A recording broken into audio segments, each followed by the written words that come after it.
السلام علیکم ورحمۃ اللہ وبرکاتہ۔ کل ہم نے اس ٹاپک پر بات کی تھی کہ کیا میاں بیوی کی ارواح برزخ میں ایک دوسرے سے ملتی ہیں یا نہیں ملتی ہیں، اور اس پر بڑی تفصیل سے ہم نے بات کی، اور آپ میں سے بہت سارے لوگوں تک وہ درس پہنچ چکا ہے، اور جنہوں نے نہیں سنا وہ سنیں۔ اسی سے ملتا جلتا ایک سوال آپ سے ذکر کرنا چاہتا ہوں۔ کل ہم نے اس پہ بات کی تھی کہ جب کوئی کسی کی قبر پر زیارت کرنے کے لیے جاتا ہے تو صاحب قبر اسے پہچانتا ہے، اگر وہ اسے دنیا میں پہچانتا تھا تو وہاں پہ بھی پہچان لیتا ہے اور اس کے سلام کا جواب بھی دیتا ہے۔ تو اور اسی طرح ہم نے یہ بھی جانا کہ کوئی روح یہاں سے وہاں جاتی ہے تو ان سے وہاں پر کی موجود ارواح جو ہیں وہ پوچھتی ہیں کہ دنیا میں کس کو کس حال میں چھوڑ کے آئے ہو، تو وہ سارا کچھ بتاتی ہے۔ تو سوال جو آیا ہے وہ یہ آیا ہے، تو پھر جب شوہر کو پتہ چلتا ہوگا کہ اس کے فوت ہونے کے بعد اس کی بیوی نے نئی شادی کر لی، کسی اور سے شادی کر لی ہے عدت پوری کرنے کے بعد، تو اس کو وہاں دکھ ہوتا ہوگا، تکلیف ہوتی ہوگی، وہ روتا ہوگا۔ اسی سے ملتا جلتا ایک اور سوال آ گیا کہ جب بیوی کو پتہ چلتا ہوگا کہ اس کی فوت ہونے کے بعد شوہر نے دوسری شادی کر لی تو اسے بھی دکھ ہوتا ہوگا، تکلیف ہوتی ہوگی۔ اچھا، یہ سوالات کیوں پیدا ہوتے ہیں؟ یہ سوالات اس لیے پیدا ہوتے ہیں، میں نے کل بھی آپ سے یہ بات عرض کی تھی کہ ہم سارے عالموں کو دنیا کی اینک لگا کے دیکھ رہے ہوتے ہیں۔ ہم عالم ارواح کو بھی دنیا کی اینک سے دیکھ رہے ہیں، ہم عالم برزخ کو بھی دنیا کی اینک سے دیکھ رہے ہیں، ہم عالم قیامت کو بھی دنیا کی اینک سے دیکھ رہے ہیں، اور ہم جنت اور جہنم کو بھی دنیا کی اینک سے دیکھ رہے ہیں۔ تو چونکہ ہماری اینک ہی غلط ہے اس لیے ہمارا زاویہ بھی غلط ہے۔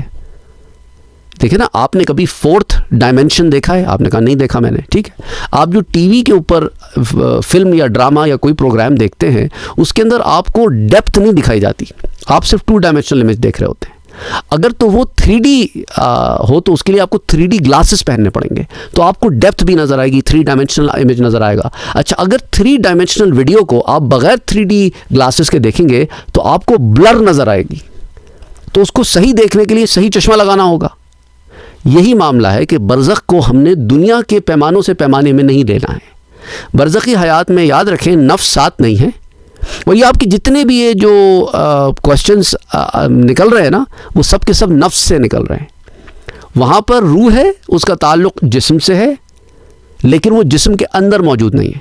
اس کو بڑی تفصیل سے ہم پہلے ڈسکس کر چکے ہیں، اس میں بار بار نہیں جاؤں گا تاکہ ہم اس سوال کا تسلی سے جواب دے سکیں جو ایکچوئل سوال ہے۔ تو پہلے تو یہ بتانا ضروری ہے کہ ہم نے دنیا کوئی یارڈ سٹک نہیں ہے، کوئی پیمانہ نہیں ہے کہ ہم ہر چیز دنیا سے ناپیں۔ اگر ہم ہر چیز دنیا سے ناپنے لگ جاتے ہیں تو پھر ہمیں حیرت ہوتی ہے، جنت میں سوئیں گے نہیں، جنت میں چھینکنی آئے گی، جنت میں جتنا چاہے کھانا کھا لیں، جنت میں اتنے لمبے ہوں گے، جنت میں کبھی بوڑھے نہیں ہوں گے، ایسا کیسے ہو سکتا ہے؟ اب آپ اس سے پوچھیں کہ ایسا کیسے ہو سکتا ہے کہ پیچھے تمہارا ریزن کیا ہے؟ وہ آگے سے جواب دے گا دنیا میں ایسا نہیں ہوتا، کیونکہ اس نے سمجھ لیا ہے کہ دنیا کوئی ایسی جگہ ہے جس سے ہر چیز جو ہے وہ کمپیئر ہو رہی ہے اور اس کے مطابق ہر چیز ٹیسٹ ہوگی۔ حالانکہ یہ بات ہی غلط ہے، یہاں کے مطابق ہر چیز ٹیسٹ نہیں ہوگی کہ بھئی جو چیز دنیا میں ہو سکتی ہے وہی ہر عالم میں ہوگی، ایسا نہیں ہے۔ اچھا، اب آ جاتے ہیں روایات کی طرف تاکہ آپ کو مسئلہ سمجھ میں آ جائے، اور یہ روایتیں ہم پہلے پڑھ چکے ہیں، صرف آپ کو وہاں پہ نشاندہی کرانی ہے ان معاملات کی۔ تو میرے ساتھ رہیے گا، ہو سکتا ہے درس تھوڑا لمبا ہو جائے، اور میں سمجھتا ہوں کہ اب ہم اس مقام پر پہنچ گئے اس چینل پر کہ وہ لوگ جو اس چینل پر آتے ہیں درس سنتے ہیں، انہیں پتہ ہے کہ درس ہم لمبا اس لیے دیتے ہیں تاکہ بات سمجھ میں آ جائے۔ جن لوگوں کو لمبے دروس سے الجھن ہوتی ہے ہم ان سے درخواست کرتے ہیں کہ بھائی یا تو آپ ان لوگوں سے جا کے علم حاصل کر لیں جو آپ کے جو ہے لیول کے اوپر آ کر آپ سے بات کرتے ہیں، یا آپ بہت عالم فاضل ہیں، آپ کو یہاں آنے کی ضرورت ہی نہیں ہے۔ بہرحال حضرت ابو ایوب انصاری رضی اللہ تعالیٰ عنہ روایت کرتے ہیں کہ حضور اکرم صلی اللہ علیہ وآلہ وسلم نے ارشاد فرمایا کہ جب بندہ مومن کی روح قبض کی جاتی ہے تو اب جب فرشتے اسے آگے لے کے چلتے ہیں اور پھر وہ ایک ایسے مقام پر پہنچتا ہے جہاں پر وہ روحیں جو آلریڈی عالم برزخ میں جا چکی ہیں، وہ نیک روحیں جو ہیں اسے گھیر لیتی ہیں اور اس سے سوالات پوچھنا شروع کرتی ہیں، اور اس سے جو سوالات پوچھتی ہیں ان کا تعلق اس دنیاوی زندگی سے ہوتا ہے کہ جو پیچھے جن لوگوں کو چھوڑ آئے تھے ان سے متعلق سوالات پوچھنا شروع کرتے ہیں، اور سب پوچھنا شروع کرتے ہیں، اور اتنے زیادہ سوالات پوچھنا شروع کرتے ہیں کہ وہاں موجود بعض ارواح کو اس بات کا اندازہ ہونے لگتا ہے کہ the questions are coming from all directions، ہر سمت سے سوال آ رہے ہیں، تو یہ اوور ویلم نہ ہو جائے جو ابھی آئی ہے نا یہ روح۔ تو وہ کہتے ہیں صبر تو کرو، ذرا ٹھہرو تو صحیح، اسے دم تو بھر لینے دو، یہ دنیا کی کرب والی زندگی چھوڑ کے آیا ہے، ذرا آرام سے تسلی سے سوال کرو، کوئی جلدی نہیں ہے کہ تم سب نے اپنے سوال آج اور ابھی ہی پوچھنے ہیں۔ تو اس سے کیا معنی معلوم ہوتا ہے کہ وہ ایک الگ مائنڈ سیٹ میں ہیں اور ان کے پاس آپس میں کانورسیشنز ہیں. جیسے ہم اور آپ بیٹھے بات کر رہے ہیں یا آپ کے گھر کوئی آ جائے آپ بات کرتے ہو, ویسے وہ بھی بات کر رہے ہوتے ہیں. اور وہ تو اتنا خوش ہوتے ہیں, جیسے میں نے آپ کو کل بتایا تھا کہ اولاد تو ماں باپ کو دیکھ کے ایسا استقبال کرتی ہے ان کے کہ یہاں پر تو آپ امیجن بھی نہیں کر سکتے. اور دیگر رشتہ دار بھی اتنا خوش ہوتے ہیں کہ کوئی کئی سالوں کے بعد کوئی بچھڑا گھر آ گیا ہے آج, تو اس لیے تو وہ اتنا ایکسائٹڈ ہو جاتے ہیں کہ آج تو اس سے سب کچھ پوچھ لینا ہے. تو وہاں پر کچھ لوگ اس کو خیال کرتے ہیں, کہتے ہیں ٹھہرو ذرا, پھر اب اس سوالات کو کم کرتے ہیں اور پھر مطلب اس کی پیس کو کم کرتے ہیں اور پھر پوچھنا شروع کرتے ہیں, یہاں تک کہ وہ حدیث شریف میں جو آتے ہیں الفاظ, وہ اس سے یہ بھی پوچھ لیتے ہیں کہ کس کی شادی ہو گئی. سمجھ رہے ہیں آپ, یہ بڑا امپورٹنٹ نکتہ ہے, کس کی شادی ہو گئی. اچھا, اس کے جواب پر ان کے اوپر کوئی بھی جواب ہو اس پر ان کو تکلیف نہیں ہوتی. انہیں تکلیف کس بات پر ہوتی ہے وہ اس روایت میں آتا ہے. انہیں اس بات پر تکلیف ہوتی ہے جب وہ کسی ایک ایسے شخص کے بارے میں پوچھتے ہیں جو وہاں پر وہ چھوڑ کر آئے تھے اور آنے والی روح کہتی ہے کہ وہ تو مجھ سے پہلے فوت ہو گیا, کیا وہ تم سے آ کے نہیں ملا. اب انہیں تکلیف ہوتی ہے کہ چونکہ وہ ہم سے آ کے نہیں ملا تو اب یہ ہوا کہ اس کا معاملہ سخت ہو گیا ہے, وہ روک لیا گیا ہے, اسے کسی عذاب کی گرفت میں پکڑا گیا ہے. اب وہ کہتے ہیں انا للہ و انا الیہ راجعون. قرآن کہتا ہے نا, اذا اصابت, جب تم پہ کوئی مصیبت آئے تو تم پڑھو مومنو انا للہ و انا الیہ راجعون. وہ وہاں پر بھی یہی پڑھتے ہیں. تو ایک ایسا کلمہ ہے جو صرف عالم دنیا تک محدود نہیں ہے, عالم برزخ میں بھی اس کا ورد ہے کہ مصیبت کا, ان کو مصیبت پڑتی کب ہے, ان کو غم پڑتا کب ہے. انہیں غم تب پڑتا ہے جب ان کا کوئی پیارا برزخ میں اس مقام میں داخل ہونے سے روک دیا گیا ہو, اسے نیکوکاروں میں نہ لکھا گیا, وہ ان کے لیے تکلیف کا باعث ہے. کس کی شادی ہو گئی کس کی نہیں ہوئی وہ دنیاوی معاملات ہیں, انہیں اس سے کوئی غرض نہیں ہے. وہ تو پوچھتے ہیں کہ بس ایک انسان کو فکر ہوتی ہے ان سینس کہ بھائی اس پتہ کرنا ہوتا ہے. محبت کا زاویہ ہے نا, جس سے محبت ہوتی ہے نا اس کے بارے میں انسان جاننا چاہتا ہے, سمپل ایز دیٹ. تو اب آپ یہ دیکھ لیں کہ انہیں تکلیف کس بات پر ہو رہی ہے. اچھا, اسی طرح حضور اکرم صلی اللہ علیہ وآلہ وسلم نے ارشاد فرمایا کہ تمہارے اعمال تمہارے ان رشتہ داروں اور خاندان والوں کے سامنے جو عالم برزخ میں ہیں پیش کیے جاتے ہیں. اگر وہ نیک ہوتے ہیں تو وہ وہاں خوش ہوتے ہیں. تو اب آپ مجھے یہ بتائیں کہ کیا کوئی عورت عدت پوری کرنے کے بعد شادی کر لے تو کیا یہ کوئی برا کام ہے؟ آپ کہیں گے نہیں, کام برا تو نہیں ہے, شادی کرنا تو حضور کی سنت ہے اور صحابہ اور صحابیات سب کی زندگی سے یہ بات ہمارے سامنے آتی ہے. سیدنا علی المرتضیٰ رضی اللہ تعالیٰ عنہ نے, سیدنا ابو بکر صدیق رضی اللہ تعالیٰ عنہ نے, ان دونوں صحابہ نے اور حضرت عثمان نے, حضرت عمر نے اور دیگر صحابہ نے ایک سے زیادہ شادیاں فرمائیں. مولا علی رضی اللہ تعالیٰ عنہ نے حضرت فاطمہ الزہرا رضی اللہ تعالیٰ عنہ کے انتقال کے بعد ایک اور شادی فرمائی ہے. اسی طرح حضرت ابو بکر صدیق, حضرت عمر, حضرت عثمان اور دیگر صحابہ کی ایک سے زیادہ ازواج تھیں. حضور اکرم صلی اللہ علیہ وآلہ وسلم کی بھی ایک سے زائد ازواج رہی ہیں ایک ہی وقت میں. تو اگر ایک سے زائد شادی کرنا یا کسی بیوی کے فوت ہونے کے بعد شوہر کا دوبارہ شادی کر لینا یا کسی عورت کا اپنے شوہر کے فوت ہونے کے بعد عدت کے بعد دوبارہ شادی کر لینا کوئی غلط کام ہوتا تو پھر صحابہ نہ کرتے, صحابیات نہ کرتی. سمجھ آ رہی ہے بات آپ کو؟ بلکہ حضور اکرم صلی اللہ علیہ وآلہ وسلم کی ازواج مطہرات میں ماں سوائے اماں عائشہ صدیقہ رضی اللہ تعالی عنہا کے سب کی سب یا بیوہ تھیں یا طلاق یافتہ تھیں. تو اس لیے بات کو سمجھنے کی کوشش کریں کہ شادی کا کر لینا گناہ کا کام نہیں ہے. انہیں تو نیکی اگر ہو رہی ہو تو وہ خوش ہوتے ہیں. سمجھ آ رہی ہے بات؟ ان کی خوشی اس بات سے جڑی ہے کہ پیچھے لوگ نیک کام کر رہے ہیں اور وہ کہتے ہیں کہ اے اللہ تیرا فضل اور تیری رحمت, بس یہ نعمت ان پر پوری کر اور ان کو اچھے کام کرتے ہوئے موت دے. اور اگر ان پر کسی کا کوئی گناہ پیش ہوتا ہے تو وہ کہتے ہیں کہ اللہ اس کے دل میں نیکی کو ڈال دے جو تیری رضا اور قرب کا سبب ہو جائے. اور یہ روایات المعجم الاوسط میں بھی آتی ہیں. امام طبرانی نے اسے روایت کیا حدیث 148. پھر امام طبرانی نے اسے صرف المعجم الاوسط میں نہیں المعجم الکبیر میں بھی روایت کیا ہے. پھر حدیث 3887. پھر مجمع الزوائد میں امام حیثمی سے روایت کرتے ہیں. امام سیوطی سے شرح الصدور میں روایت کرتے ہیں ملاقات الارواح میں پیج 59 پر. تو اس کے اندر آپ کو یہ تفصیلات مل جاتی ہیں کہ کیا معاملہ ہے وہاں پر. تو اس لیے وہاں پر خوشی کا پیمانہ اور غم کا پیمانہ وہ ایسے نہیں جڑے جیسے ہم سمجھتے ہیں. اچھا, ایک روایت میں نے آپ سے پہلے بھی ذکر کی تھی, ابن ابی دنیا اور ابن جوزی اسے روایت کرتے ہیں اور ابن جوزی نے عیون الحکایات میں سے اپنی سند سے روایت کیا. حضرت صعب ابن جثامہ اور عوف ابن مالک سے متعلق, دونوں ایک دوسرے کے منہ بولے بھائی تھے. تو صعب نے عوف سے کہا کہ اے میرے بھائی، ہم میں سے جو پہلے فوت ہو جائے وہ دوسرے کے خواب میں آ کر بتائے کہ کیا معاملہ ہوا. تو عوف نے کہا کہ کیا ایسا ہو سکتا ہے؟ اور یہ صحابہ ہیں، صحابہ اس بارے میں بڑے کلیئر تھے. تو صاحب نے کہا کہ ہاں یہ ہو سکتا ہے کہ ایک شخص جو پہلے فوت ہو جائے وہ دوسرے کے خواب میں آ کے بتائے کہ اس کے ساتھ کیا معاملہ ہو. آف کورس اللہ کی طرف سے تو صاحب جو ہے جنہوں نے یہ بات کہی ان کا پہلے انتقال ہو گیا، اور ان کو حضرت عوف نے اپنے خواب میں دیکھا اور کہا کہ بھئی تمہارے ساتھ کیا معاملہ ہوا. انہوں نے کہا بات تکلیف میرے رب نے میری مغفرت کر دی ہے. لیکن عوف کہتے ہیں کہ میں نے ان کی گردن میں ایک سیاہ چمکدار پٹی دیکھی تو پوچھا کہ یہ کیا معاملہ ہے. انہوں نے کہا یہ وہ 10 دینار ہیں جو میں نے ایک یہودی سے قرض لیے تھے، تو آج میرے گلے میں توق بن کر ڈال دیے گئے ہیں. اگر تم ان کو ادا کر دو تو اچھا ہے، اور تمہیں اپنی طرف سے بھی ادا کرنے کی ضرورت نہیں ہے، یہ پیسے میرے گھر میں رکھے ہیں. سمجھ آ رہی ہے بات آپ کو؟ اچھا، پھر وہ کہتے ہیں کہ گھر والوں کے جتنے واقعات ہوئے ہیں اور جتنے واقعات ہوتے ہیں مجھے اللہ کی طرف سے یہ بتایا جاتا ہے. سمجھ آ رہی ہے بات آپ کو؟ تو اب لوگ کہتے ہیں کہ بھائی دیکھو، یہ آپ نے وہ روایت بھی پڑھ دی کہ ان کو اعمال پیش ہوتے ہیں، پھر یہ روایت بھی پڑھ دی کہ جتنے واقعات ہوتے ہیں وہ سب ان کو بتائے جاتے ہیں جو گھر والوں کے واقعات ہوتے ہیں. تو پھر آنے والی روح سے پوچھنے کا کیا مقصد؟ اب اس بات کو سمجھیں. جو میں نے پہلے روایت آپ سے شیئر کی اس میں کیا تھا کہ ان کے نیک اعمال یا بد عمل جو ہوتے ہیں نا وہ خلاصتاً پیش ہوتے ہیں، انڈیویجول اعمال نہیں. یعنی یہ بتایا جاتا ہے کہ یہ آدمی نیک عمل کر رہا ہے، یہ بتایا جاتا ہے آدمی برے عمل کر رہا ہے. کیونکہ بھئی دیکھیں نا، ایک عمل جو ہے اس کے بارے میں تو نہیں، وہ تو ایک پردہ پوشی میں ہے نا. عمل پردہ پوشی میں ہے، اور اگر وہ عمل چھوڑ دے تو اللہ معاف فرما دیتا ہے. اور عالم برزخ والے جج بھی نہیں کرتے. اگین ہم دنیا کی اینک پہن کے دیکھتے ہیں نا، ارے ان کو پتہ چل گیا تو وہ تو ہمارا مذاق اڑائیں گے. نہیں، وہ مذاق اڑانے کے فیس سے نکل گئے. آپ نے دیکھا نہیں ان کے مینٹل سٹیٹس کیا ہے عالم برزخ میں؟ وہ تو دعا کرتے ہیں ایدر وے کہ اللہ اس پہ رحم کر دے، اگر گناہوں میں پڑا ہے، یا اللہ اس کو نیکیوں پہ استقامت دے. وہ تو ویل وشرز ہیں.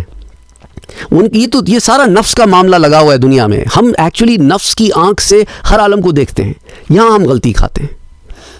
اس لیے دنیا کو پیمانہ بنا کے دوسرے عالموں کو دیکھنا چھوڑ دیں. جب آپ کے ذہن میں ایسا خیال آئے نا تو سب سے پہلے دیکھیں کیا یہ خیال اس دنیا کے معاملات سے جنم لے رہا ہے. اگر لے رہا ہے تو اس کا مطلب ہے اس کا وہاں کوئی کام نہیں ہے. یوں ہی آپ کی تشویش ویسی نکل جائے گی. ٹھیک ہوگی بات؟ تو اب وہ کہتے ہیں کہ اچھا اب یہ آ جائیں. اب انہوں نے یہاں پہ قید لگائی گھر والوں کے، اور وہاں جو واقعات وہ پوچھتے ہیں نہیں آنے والی روح سے، وہ اپنے گھر والوں تک مقید نہیں ہوتے. وہ واقعات سے اپنے گھر والوں تک لمیٹڈ نہیں ہوتے. وہ واقعات جو ہے وہ سب کے بارے میں پوچھتے ہیں کہ بھئی میرے چاچے کا کیا ہوا، بھتیجے کا کیا ہوا، بھانجے کا کیا ہوا، خالہ کا کیا ہوا، تائے کا کیا ہوا، ماموں کا کیا ہوا، میرے کزنس کا کیا ہوا، وہ جو محلے میں فلاں شخص رہتا تھا اس کا کیا ہوا، میرا کاروباری تھا یا فلانا تھا. مختلف ریلیشن شپس ہیں نا. یہاں پہ انہوں نے یہ کہا ہے کہ گھر والوں کے جتنے واقعات ہوتے ہیں وہ بتائے جاتے ہیں. حتیٰ کہ اتنی ڈیٹیل بھی ہمیں بتائی جاتی ہے کہ چند دن پہلے ہمارے گھر میں جو ہماری بلی تھی نا وہ فوت ہو گئی. یہ اطلاع بھی ہمیں دے دی گئی. اتنی مائنر ڈیٹیلز گھر والوں کے بارے میں ہمیں بتائی جاتی ہیں.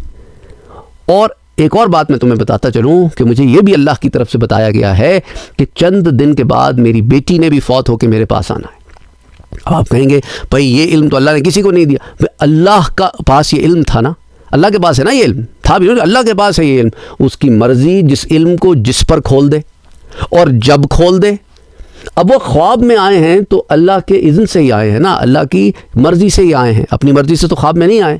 اتنے دن ہو گئے تھے ان کو انتقال ہو کے، اب خواب میں کیوں آئے؟ فوراً کیوں نہیں آ گئے؟ تو اللہ نے جب اجازت دی تب آ گئے. اور اللہ نے انہیں بتا دیا تھا کہ دنیا کی میعاد میں 6 دن. اب ضروری نہیں ہے کہ دنیا کے 6 دن وہاں پہ بھی 6 دن ہو، وہاں ہو سکتا ہے 6 لمحے ہوں، یا ہو سکتا ہے 6 لمحے سے بھی کم وقت ہو. وہاں پر دنیا کا وقت نہیں چل رہا.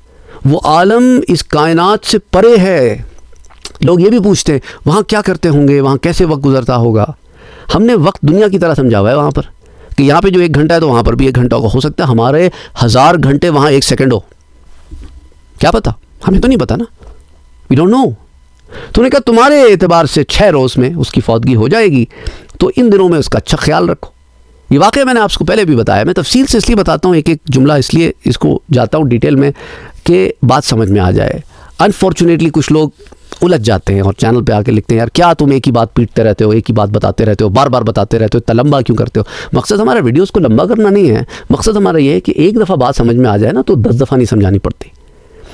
تو بہرحال اس کے بعد وہ کہتے ہیں کہ حضرت عوف کہتے ہیں کہ صبح کو میں صاحب کے گھر آیا تو ایک برتن میں 10 دینار پائے، وہ لے کے یہودی کے پاس گیا اور اس سے کہا کہ صاحب پر تمہارا کچھ قرض تھا، اور وہ پیسے، وہ بڑا لمبا واقعہ ہے، اس کو پیسے دے دیے میں نے.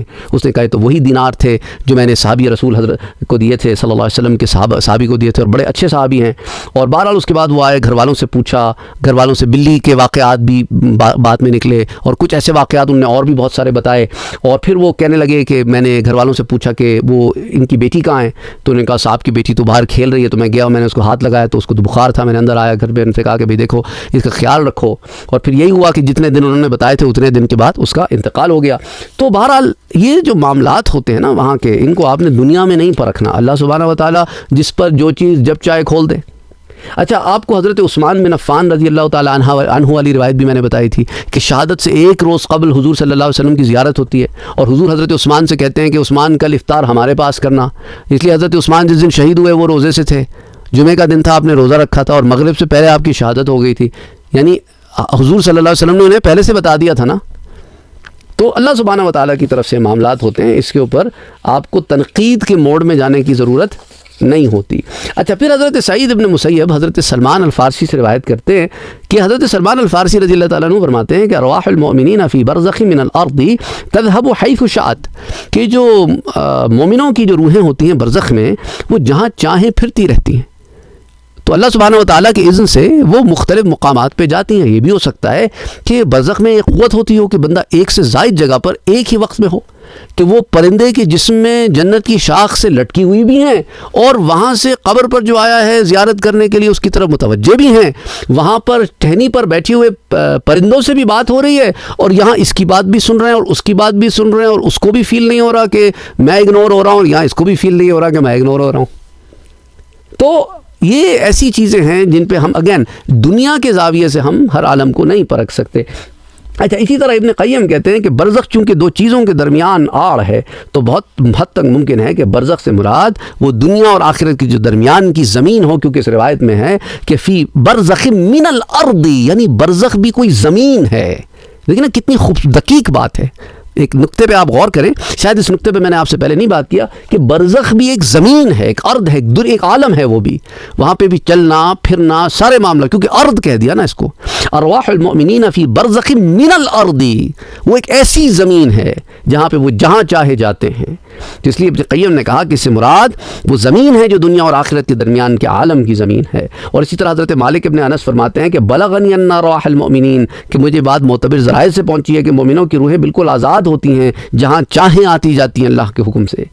تو اسی طرح جو ہے بہت ساری اور روایات بھی اس میں موجود ہیں. اگین ایک ایک چیز میں ہم نہیں جائیں گے کیونکہ ہم ان معاملات کو پہلے دیکھ چکے ہیں اور بڑی تفصیل سے دیکھ چکے ہیں. اچھا، اسی طرح حضرت عائشہ رضی اللہ تعالیٰ عنہ وہ روایت جو میں نے آپ سے کل بھی ذکر کی تھی کہ جب کوئی شخص اپنے دینی بھائی کی قبر کی زیارت کو جائے اور وہاں جا کر کچھ دیر کے لیے بیٹھے تو میت اس سے بہت مانوس ہوتی ہے، اور اس وقت تک اس کی طرف متوجہ رہتی ہے جب تک وہ اٹھ کر چلا نہ جائے. تو اب لوگ کہتے ہیں کہ اگر اسے پتہ چل گیا میری بیوی آئی ہے زیارت کرنے کے لیے اور یہ تو عدت کے بعد کسی اور سے شادی کر چکی ہے، تو وہ بیوی کو دیکھ کے کہتا ہوگا اچھا اتنی محبت تھی مجھ سے میرے بعد تو نے شادی کر لی، جا میں تجھ سے بات نہیں کرتا. یہ دنیاوی نفس کی بات ہے. اگین آپ نفس سے سوچ رہے ہیں، آپ نفس امارہ سے سوچ رہے ہیں، نفس مطمئنہ سے نہیں سوچ رہے، نفس راضیہ مردیہ کاملہ سے نہیں سوچ رہے. اب جن چیزوں کے اوپر آپ رکھ کے سوچ رہے ہیں، اب وہ روح اس سے آگے نکل گئی ہے ان مقامات سے، تو اس لیے وہ اس طرح کی کسی بھی چیز کا اظہار نہیں کرتی. تو حضرت ابو ہریرہ فرماتے اذا مر رجل بقبر، اور کوئی شخص کسی شناسہ کی قبر سے یعرفہ فسلم علیہ، اس کو جب سلام کرتا ہے اس کو پہچانتا بھی اور ورد علیہ السلام، اس کے سلام کا جواب بھی دیتا ہے. تو یہ سارے واقعات جو ساری روایتیں آپ سے بار بار میں نے ذکر کی ہیں، ان کا معنی کیا ہے کہ اگر کوئی اپنے برادر دینی کی قبر سے گزرے، حضرت عبداللہ ابن عباس فرماتے ہیں کہ حضور صلی اللہ علیہ وسلم نے فرمایا کہ ما من احد یمر بقبر اخیہ المؤمن، کہ اگر کوئی اپنے دینی بھائی کی قبر سے گزرے اور دنیا میں وہ ایک دوسرے کی شناسائی رہی ہو کسی کیپیسٹی میں، تو جیسے ہی وہ اسے سلام کرتا ہے تو میت نہ صرف کہ اس کو پہچان لیتی ہے بلکہ اس کے سلام کا جواب بھی دیتی ہے. یہ نہیں کرتی آ گئی تو پھر کسی اور سے شادی کر کے بیٹھ گئی تھی میرے جانے کے بعد، نہیں کہتی. پہچانتی ہے، خوش ہوتی ہے، مانوس ہوتی ہے، سلام کا جواب دیتی ہے. کوئی اکڑ خوں سب نکل گئی، ساری خانی نکل گئی. وائے نادانی کے وقت مرگ یہ ثابت ہوا کہ خواب تھا جو کچھ تھا دیکھا، جو سنا افسانہ تھا. تو اسی لیے وہ شناسہ بھی ہوتی ہے، سلام بھی کرتی ہے، پہچانتی بھی ہے، سارا کچھ. اور دیکھیں حضرت جابر سے مروی ہے کہ حضور صلی اللہ علیہ وآلہ وسلم نے ارشاد فرمایا کہ ارواح جو ہوتی ہیں نا وہ یتزاورون فی قبورہم، وہ عالم برزخ میں ایک دوسرے کی زیارت بھی کرتی ہیں، ایک دوسرے سے ملتی جلتی ہیں. تو یہ نہ سمجھنا کہ وہ بس چلے گئے تو بس ہو گئے. اس لیے محمد ابن سیرین نے یہ بھی یہ کہا کہ وہ اپنی اپنی قبروں میں ایک دوسرے کی زیارت کرتے ہیں. اللہ اکبر، اللہ اکبر. اور حضرت جابر والی جو روایت ہے نا، حضور نے فرمایا کہ یتزاورون فی قبورہم، جسے الکنی نے والاسماء میں روایت کیا ہے، اس کو حدیث نمبر 1603. تو بہرحال یہ بہرحال کچھ ایسی روایات ہیں جو میں نے آپ کے سامنے پیش کرنی تھی. امید کرتا ہوں کہ اس سے آپ کو معاملے سمجھ میں آ رہے ہوں گے. تو یاد رکھیں کہ حضرت امام طبرانی جو ہے المعجم الاوسط میں جو روایت لاتے ہیں، جسے امام احمد بن حنبل بھی المسند میں لاتے ہیں، تو وہ روایت حضرت ابو ایوب الانصاری والی کہ حضور نے کیا فرمایا صلی اللہ علیہ وسلم نے کہ جب مومن کی روح قبض کی جاتی ہے تو اللہ کے یہ نیک بندے جن کا انتقال ہو گیا ہوتا ہے اس سے آگے بڑھ کے اس طرح ملتے ہیں جیسے دنیا میں کسی خوشخبری لانے والے سے ملا کرتے ہیں. تو خوشی کا عالم ہے وہاں پہ. تو یہاں سے اگر بیوی بھی جا رہی ہے، شوہر جا رہا ہے، تو خوشی سے مل رہے ہیں نا، اکڑ کے نہیں مل رہے. اور پھر ان میں سے بعض کہتے ہیں کہ ذرا اس کو مہلت دو کہ دم لے لے، کیونکہ یہ دنیا میں بڑے کرب میں تھا. اس کے بعد پھر اس سے پوچھنا شروع کرتے ہیں کہ فلاں کا کیا حال ہے، فلاں کا کیا حال ہے، فلاں نے نکاح کر لیا یا نہیں کر لیا. تو سارے معاملات جو ہیں وہ پھر آگے، تو ان کو احساس بھی ہے کہ کسی کے نہ آنے، وہ جو غم کا احساس ان کا وہاں تک محدود ہے. بس بہرحال میں سمجھتا ہوں بڑی تفصیل سے بات ہو گئی ہے، بات سمجھ میں آ گئی ہوگی. وما علینا الا البلاغ. کامنٹ سیکشن میں اپنی رائے کا اظہار ضرور کیجیے. اچھا لگتا ہے جب آپ لکھتے ہیں، آپ کو بات سمجھ میں آ گئی ہے، نہیں آ گئی، کوئی اور سوال پھر پیدا ہوتا ہے ذہن میں. تو ایک ہمارا اور آپ کا ایک کانورسیشنل مکالمہ، کانورسیشن، بات چیت کا اس طرح معاملہ چلتا رہتا ہے تو اچھا رہتا ہے. اس سے پھر ہم اگلے درس میں ان سوالات کو انکلوڈ کر لیتے ہیں اگر ہمیں لگتا ہے کہ اس پر ہم نے پہلے بات نہیں کی. تو بہرحال اس کو آپ نے لائک بھی کرنا ہے، اس کو آپ نے شیئر بھی کرنا ہے. آپ چینل پر نئے آئیں تو سبسکرائب بھی کریں. اور برزخ پہ ایک پوری پلے لسٹ ہے، جو لوگ نئے آئے ہیں انہیں شاید پتہ نہیں ہے، اس میں آپ کو 500 سے زائد درس مل جائیں گے صرف برزخ پر. جنت پہ تو 1000 سے زائد درس ہیں، حوروں پہ بہت سارے درس ہیں، جنتی عورت پر، جہنم پر، قیامت کی نشانیوں پر، اور بہت سارے، یعنی 9000 سے زائد دروس مختلف ٹاپکس پر چینل پہ موجود ہیں. آپ پلے لسٹ ایک دفعہ دیکھ لیں، وہاں پر آپ کو خود آپ کے بہت سارے سوالات کے جوابات انشاءاللہ مل جائیں گے. السلام علیکم ورحمۃ اللہ وبرکاتہ.